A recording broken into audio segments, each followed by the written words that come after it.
Hello student, स्वागत है आपका आईसीटी वर्चुअल क्लासेस में। मैं हूं कविता, आपकी साइंस टीचर।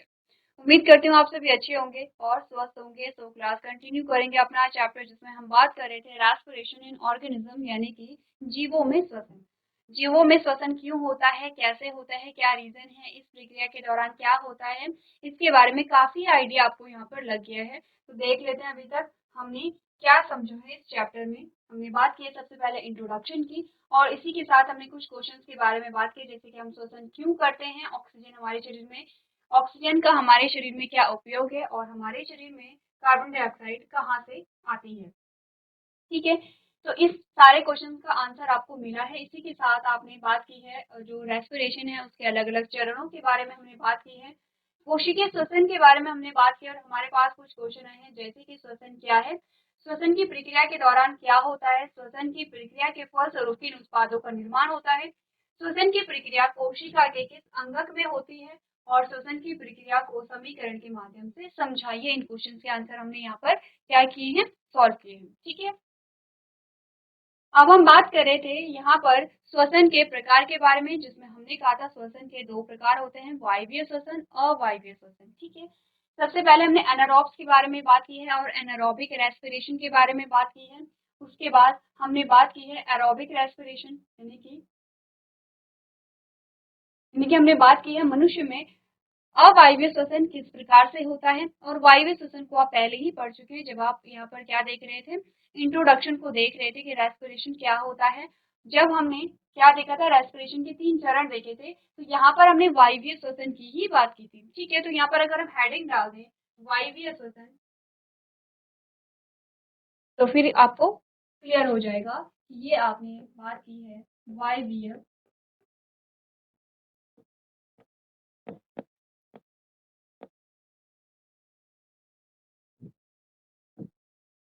श्वसन के बारे में। ठीक है, वायवीय श्वसन के बारे में हमने यहाँ पर बात कर ली थी। इसी के साथ हमने अवायवीय श्वसन को पढ़ा था। ठीक है,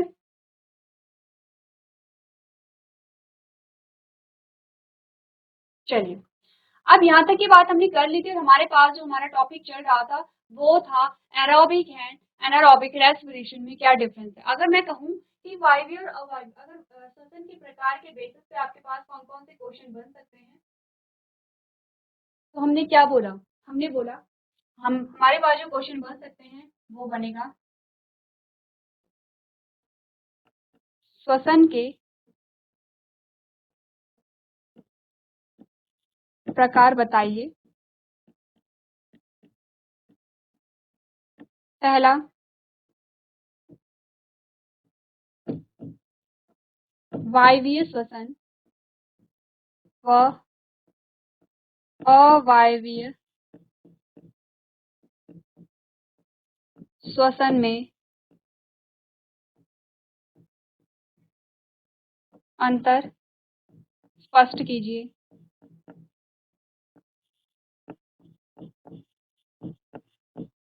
ठीक है, नेक्स्ट है मनुष्य में किस प्रकार का श्वसन पाया जाता है।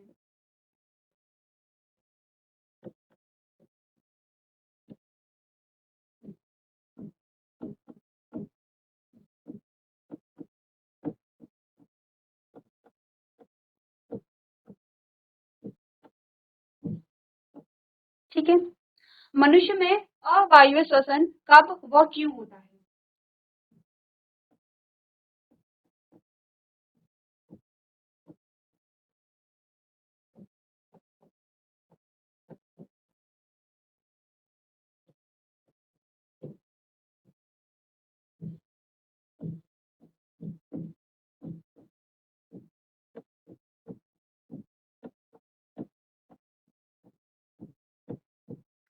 लैक्टिक एसिड के निर्माण से हमारे शरीर पे क्या असर होता है या क्या प्रभाव पड़ता है। क्या बोला, लैक्टिक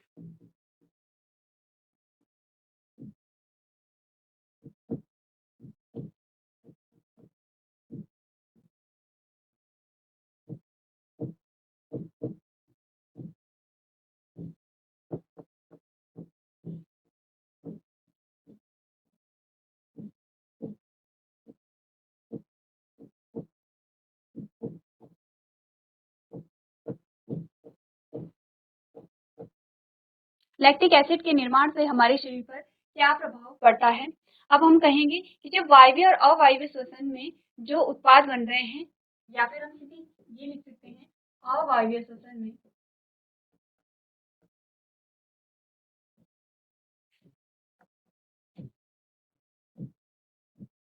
निर्मित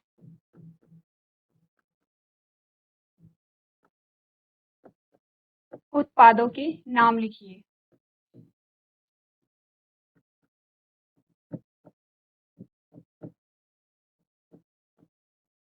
ठीक है, उत्पादों के नाम लिखिए।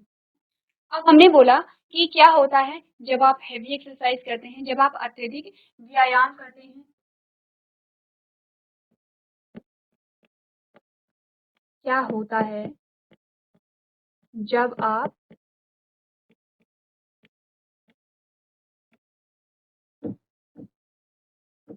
अत्यधिक व्यायाम करते हैं।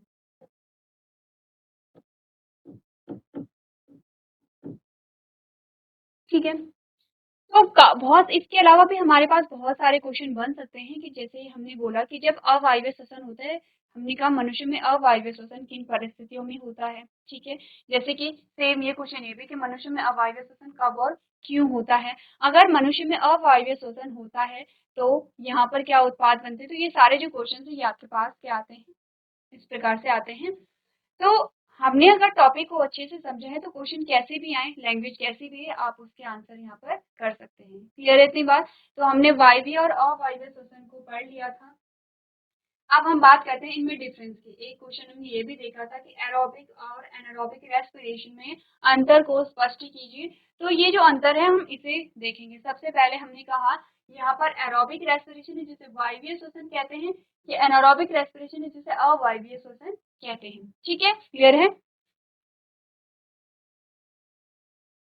लिख लेते हैं यहाँ पर, आपको क्लियर हो जाएगा कि एरोबिक में हम बात कर रहे हैं किसकी, वायवीय की।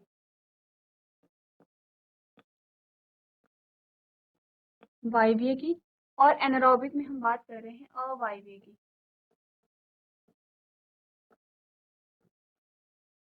ठीक है, चलिए अब स्टार्ट करते हैं। हमने बोला this kind of respiration takes place in the presence of oxygen, यानी कि इस प्रकार का जो वायवीय प्रकार का रेस्पिरेशन होता है ये ऑक्सीजन की उपस्थिति में होता है। ठीक है, क्लियर है। आप लोग साथ साथ में लिखते रहेंगे कि आपने कहा कि जो वायवीय श्वसन होता है इस प्रकार का श्वसन ऑक्सीजन की उपस्थिति में होता है। तो इसके जस्ट अपोजिट हमारे पास अवायवीय श्वसन आता है।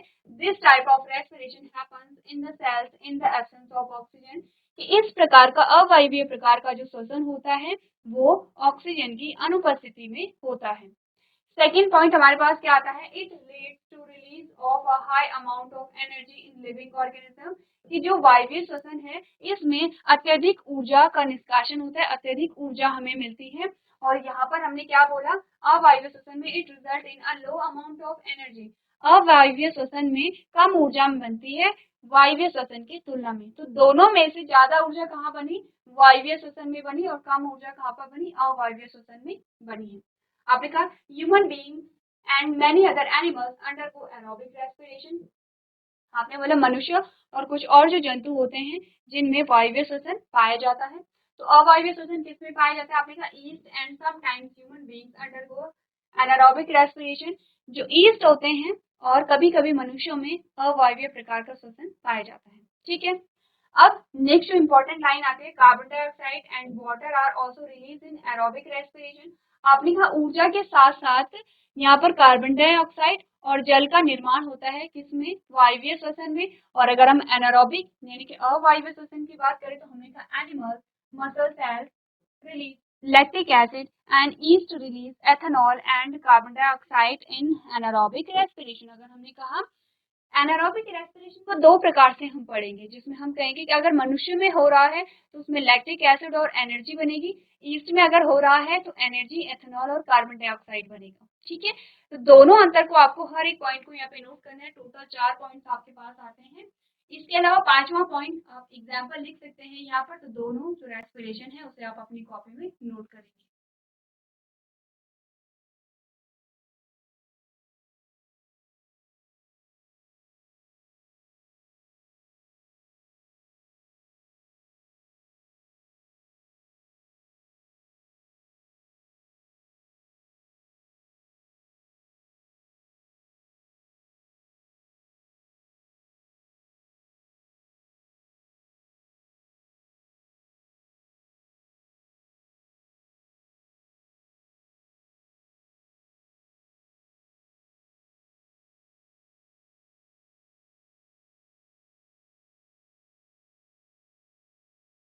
चलिए, तो नेक्स्ट अब हम बात करेंगे यहाँ पर रेस्पिरेशन के बारे में। अभी तक हमने जो भी समझा है, अब उसे एक सीक्वेंस में पढ़ेंगे।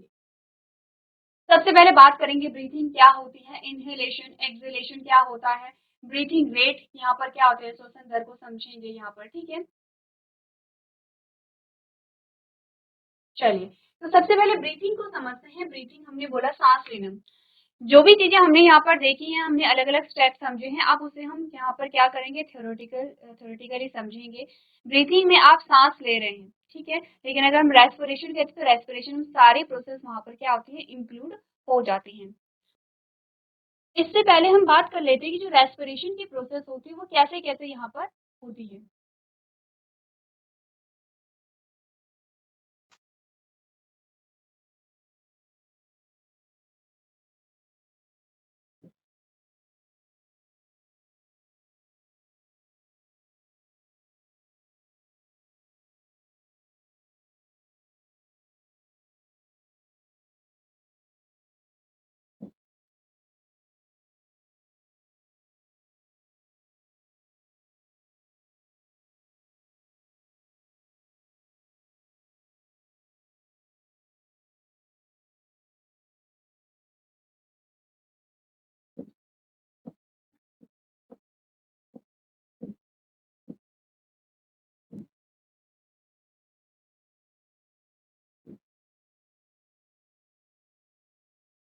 ये डायग्राम हमने पहले भी किया था, और यहाँ पर हमने क्या समझा था कि अलग अलग पार्ट को देखेंगे, अलग अलग पार्ट को यहाँ पर किसे क्या क्या कहते हैं, ठीक है।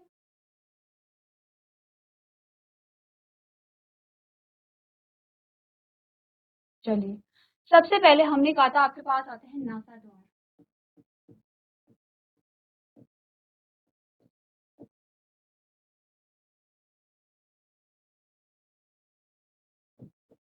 ये आपके पास आते हैं नासा द्वार, और ये आपके पास आते हैं वायु नली।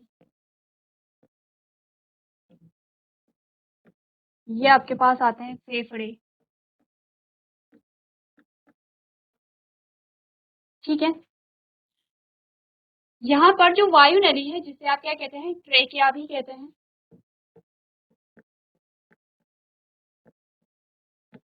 वायु नली या श्वास नली एक ही है, ठीक है। वायु नली कहें या श्वास नली कहें, एक ही बात है, और जिसे हम ट्रेकिया कहते हैं। जो ट्रेकिया यहाँ पर होता है, जो ये वाला पोर्शन आपको दिखाई देता है, ये हमारा ट्रेकिया वाला पोर्शन होता है, ठीक है। सबसे पहले आपके नासा द्वार होते हैं, जिसे नॉस्ट्रल्स हम कहते हैं, जो कि आपके ये वाला रीजन होता है, ये हमारे नॉस्ट्रल्स होते हैं। नॉस्ट्रल के बाद हमें क्या दिखाई देती है, नासा गुहा। ये क्या है, नासा गुहा, या जिसे हम क्या कहते हैं, नेजल कैविटी भी कहते हैं।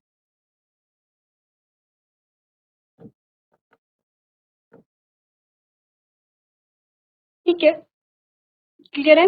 अब हमने कहा कि यहाँ पर जो ट्रैकिया होते हैं, ट्रैकिया सबसे पहले तो क्या होगा, नॉस्ट्रल्स होंगी, नॉस्ट्रल्स के बाद नासा गुहा आएगा, नासा गुहा में पीछे एक नली होगी, जिसे हम क्या कहते हैं, ट्रैकिया कहते हैं। ये हमारा ट्रैकिया होता है, ठीक है। अब यहाँ पर जहाँ पर हमने कहा कि नासा गुहा से पीछे जो पीछे वाला रीजन होता है, वहीं पर हमारी बक्कल कैविटी, हमारी नेजल कैविटी क्या होती है, मिक्स होती है। यानी कि एक ऐसा रीजन हमारे पास आता है जहां पर हमारी बक्कल कैविटी और हमारी नेजल कैविटी यहाँ पर क्या होती है, मिक्स होती है, मिलती हैं, कॉमन पैसेज होता है। और इसीलिए जब आपने देखा होगा कि जब कभी हम क्या करते हैं, खाना खाते टाइम हम बात करते हैं, तो क्या होता है कि हमारी जो श्वास नली होती है, जो आपकी वायु नली है, जो ट्रेकिया है, उसमें खाना चला जाता है।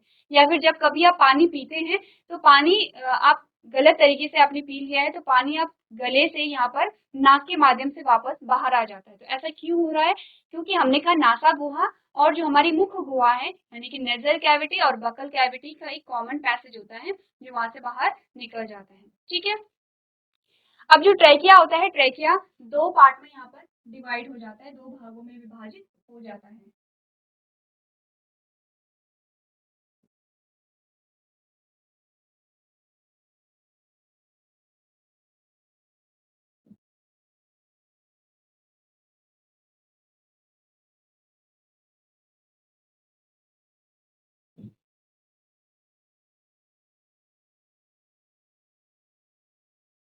ठीक है। अब हमने कहा कि ट्रैकिया दो पार्ट में जब डिवाइड हो जाता है तो इसे अब क्या कहते हैं, ब्रोंकाई कहते हैं। ठीक है, क्या कहेंगे इसे, ब्रोंकाई कहेंगे। तो ये ब्रोंकाई होती है, तो कैसे होती है, primary bronchi, secondary bronchi and tertiary bronchi, यानी कि प्राथमिक ब्रोंकाई, द्वितीय ब्रोंकाई एंड तृतीय ब्रोंकाई, ऐसे हम क्या कहते हैं, इन्हें कहते हैं। तो इसे हमने क्या कहा, प्राथमिक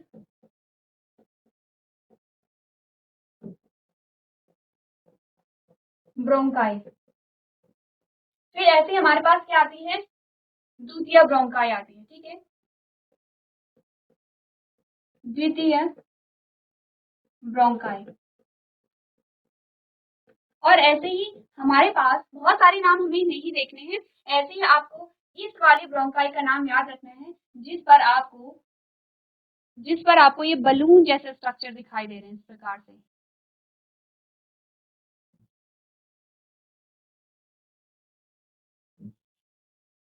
ये जिसमें आपको बलून जैसे स्ट्रक्चर दिखाई दे रहे हैं, ये जो स्ट्रक्चर जिस ब्रोंकाई पे लगे होते हैं उसे हम क्या कहते हैं, यहाँ पर टर्मिनल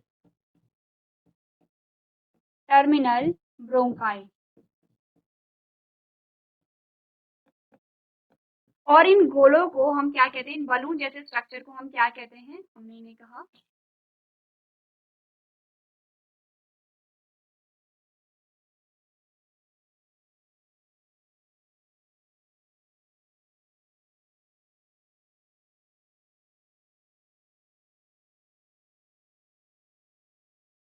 एल्वियोलाई।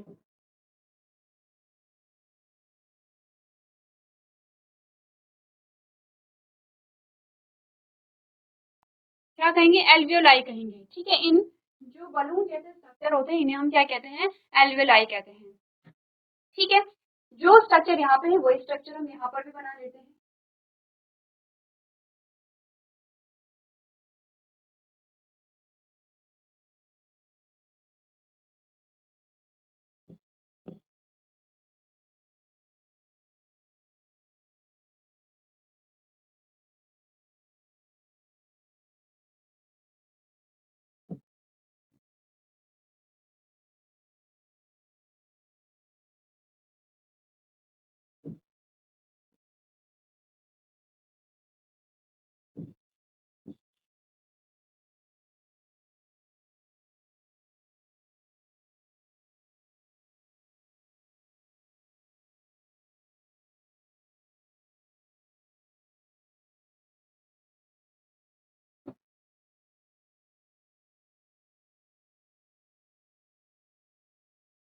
क्लियर है।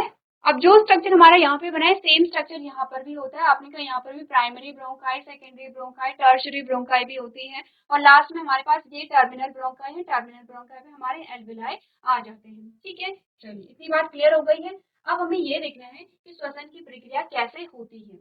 उसके लिए आपको क्या करना पड़ेगा, एक लंग्स को हमें क्या करना पड़ेगा, एनलार्ज करना पड़ेगा बाद में। अभी के लिए हमें क्या करना है, ऑक्सीजन को हम दिखाते हैं यहाँ पर ग्रीन कलर में। वैसे ऑक्सीजन को रेड कलर में दिखाते हैं, लेकिन हम यहाँ पर क्योंकि सारा रेड हो रहा है हम ग्रीन कलर में दिखाते हैं।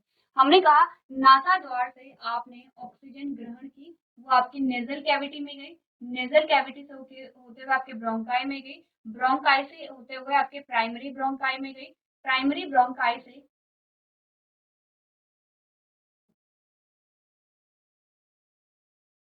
प्राइमरी ब्रोंकाई से आपकी सेकेंडरी ब्रोंकाई में, सेकेंडरी ब्रोंकाई से आपके टर्शरी, टर्शरी से आपके टर्मिनल, और टर्मिनल से एट लास्ट आपके कहाँ चली गई है, एल्विलाई में चली गई है। अब ये सीक्वेंस याद रखिए, जैसे आपने जब हमने डाइजेशन के बारे में पढ़ा था तो सीक्वेंस आपने याद रखा था आपने सीक्वेंस, वैसे ही ये सीक्वेंस आपको यहाँ पर याद रखना है। अब हमें करना क्या है, अब हमें इस एल्विलाई को बड़ा कर देना है, और ये एल्विलाई कुछ इस प्रकार से हमें दिखाई देगी। ये हमारे पास एल्विलाई है, और हमने कहा कि इस एल्विलाई में यहाँ पर क्या आ गई है,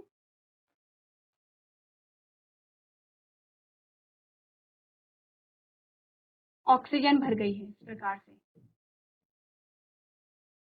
इस एल्विलाई में ऑक्सीजन भरी हुई है। अब जो एल्विलाई आपकी वो ऑक्सीजन से भर गई है तो एल्विलाई फूलेंगे, एल्विलाई। और ये एल्विलाई सिर्फ यहाँ पर नहीं होती है, आपने कहा सारी जगह आपको ये गुच्छे दिखाई देंगे, सारी जगह आपको इस प्रकार से ये गुच्छे दिखाई देंगे, इस प्रकार से ये आपको गुच्छे दिखाई देंगे लास्ट में, ठीक है, जो टर्मिनल ब्रोंकाई होती है। तो आपने कहा कि यहाँ पर आपके पूरे लंग्स में क्या होती है, एल्विलाई होती है। एल्विलाई क्या होती है, फूल जाती है जब आप क्या करते हैं, सांस को अंदर लेते हैं।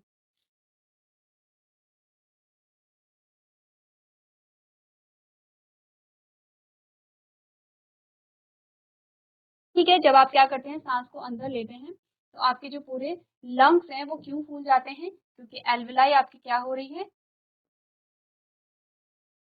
क्योंकि एल्विलाई आपकी क्या हो रही है, भर रही है ऑक्सीजन से, ऑक्सीजन से भर गई। अब यहाँ पर जो एल्विलाई है, यहीं पर हमारे क्या होती है, रक्त वाहिनियां होती हैं।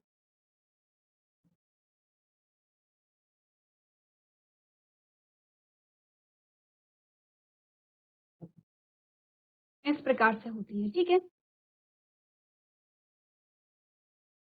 अब रक्त को, अब यहाँ पर जो ऑक्सीजन है, सारे प्रोसेस आप जानते हैं, हमने क्या बोला था, ऑक्सीजन क्यों हमारी बॉडी में पास कराई जा रही है, क्या काम है ऑक्सीजन का, क्योंकि हमने कहा कि हमारे हर एक ऊतक को, अब यहाँ पर एक क्या बना लेते हैं, एक कोशिका बना लेते हैं। अब कोशिका का आकार ऐसा नहीं होता है, लेकिन अभी के लिए मान लीजिए, क्योंकि हमें क्या करना है, चीजों को समझना है।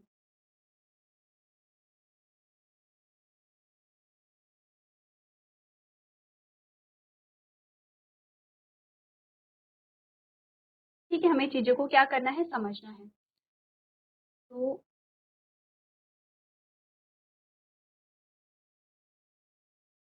मैं ये लेबलिंग हटा रही हूँ, ये आपने कर लिया होगा। देखिए, ये आपने बना ली है एल्विलाई, ठीक है।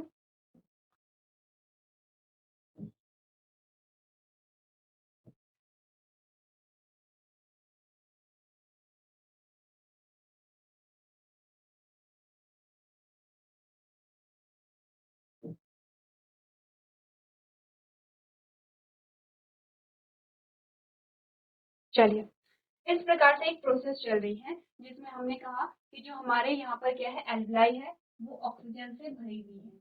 अब ये ऑक्सीजन को कहाँ देगी, हमने कहा इस ऊतक है, या जो कोशिका है, ये हमारे पास क्या है, कोशिका है। हर एक कोशिका, हर एक ऊतक, हर एक अंग को देगी, कोशिका कहिए, या हमने कहा और अंग,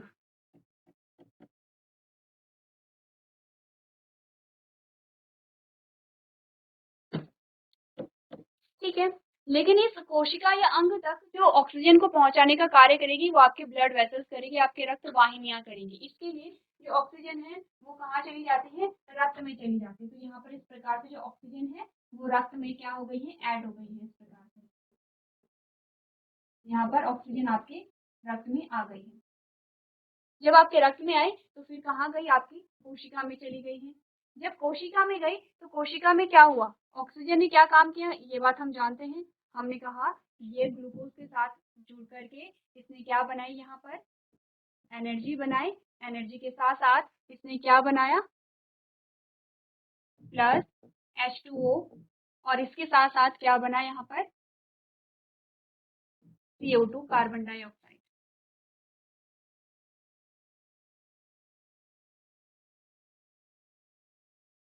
ठीक है। अब जब कार्बन डाइऑक्साइड यहाँ पर बन गया है, तो ये कार्बन डाइऑक्साइड फिर से कहाँ जाता है, आपके ब्लड वेसल्स में जाता है, आपके ब्लड वेसल्स में जाएगा, इस प्रकार से।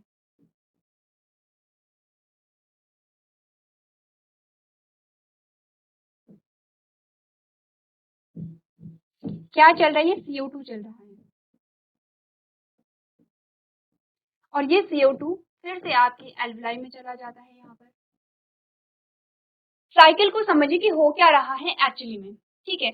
हमने क्या बोला कि हमारी एल्विलाई ऑक्सीजन से भर गई थी, ठीक है, ऑक्सीजन से भरी हुई है। जब ऑक्सीजन से भर गई थी, तो ये इस ऑक्सीजन का काम कहाँ है, हमारे ऊतक में, हमारे कोशिकाओं में, हमारे अंग में। तो हमने कहा हर एक कोशिका को क्या चाहिए, ऑक्सीजन चाहिए, क्योंकि ऑक्सीजन क्या करेगा, ग्लूकोज को तोड़ करके हमें एनर्जी देगा। तो एल्विलाई में ऑक्सीजन भरी थी, जब आप सांस ले रहे थे, तो यहाँ पर एल्विलाई में क्या थी, ऑक्सीजन भरी हुई थी, ठीक है। ऑक्सीजन को हम क्या कर रहे हैं, यहाँ पर ग्रीन कलर से दिखा रहे हैं। ये ऑक्सीजन हमारे ब्लड वेसल्स में जाती है, ब्लड वेसल से ऑक्सीजन हमारे कोशिका में जाती है, कोशिका में ऑक्सीजन ग्लूकोज के साथ मिल करके एनर्जी बनाती है, जल यानी कि H2O बनाती है, और कार्बन डाइऑक्साइड का निर्माण होता है। ठीक है, अब ये कार्बन डाइऑक्साइड हमारे किसी काम के नहीं है, तो ये फिर से हमारे ब्लड वेसल्स में जाएंगे। ठीक है, यानी कि एक ब्लड वेसल्स आपकी कोशिका में आ रही है और एक आपकी कोशिका से जा रही है। इस प्रकार से तो एक आपकी कोशिका में ऑक्सीजन से भरपूर रक्त को लेकर के आ रही है और दूसरी जो यहाँ से जा रही है ये क्या कर रही है, CO2 से युक्त रक्त को लेकर के जा रही है इस प्रकार से। ठीक है, अब ये जो CO2 है ये फिर से कहाँ चला गया है, एल्विलाई में चला गया है। क्यों चला गया है, क्योंकि जब एल्विलाई में CO2 गया, अब आप एरो देखना, एरो का मतलब आपको समझ आ जाएगा कि चीजें कहाँ की ओर श्रावित हो रही है। ठीक है, अब हमने कहा कि जब एल्विलाई में क्या चली गई है, फॉर एग्जाम्पल इस एल्विलाई में क्या है, CO2 चली गई है, तो यहाँ से ये होते हुए आपके नासा द्वार से बाहर निकाल दी जाएगी। ठीक है, यानी कि CO2 बाहर निकल रही है। यहाँ से CO2 बाहर निकली, अभी एरो आप देख रहे हो कि जो CO2 है वो बाहर निकल रही है। ठीक है, CO2 क्या हुआ, एल्विलाई से कहाँ गई, टर्मिनल ब्रोंकाई में, टर्मिनल ब्रोंकाई से टर्शरी ब्रोंकाई में, टर्शरी से सेकेंडरी ब्रोंकाई में, सेकेंडरी से प्राइमरी ब्रोंकाई में, प्राइमरी से कहाँ गई, आपकी वायु नली ट्रैकिया में गई, ट्रैकिया से आपके नासा गुहा में गई, नासा गुहा से आपके नासा द्वार के माध्यम से कार्बन डाइऑक्साइड बाहर निकल गई है। ये प्रोसेस हो रही है किस चीज में, रेस्पिरेशन में। ठीक है, ये प्रोसेस आपको बताती है कि रेस्पिरेशन किस प्रकार से हो रही है। इतनी बात अगर क्लियर है, आगे जो भी चीजें हम पढ़ेंगे, जो भी चीजें हम समझेंगे वो आपको समझ में आ जाएगा। तो एक बार आप ये जो डायग्राम है, ये जो फ्लो चार्ट है, इसे एक बार नोट कर लीजिए।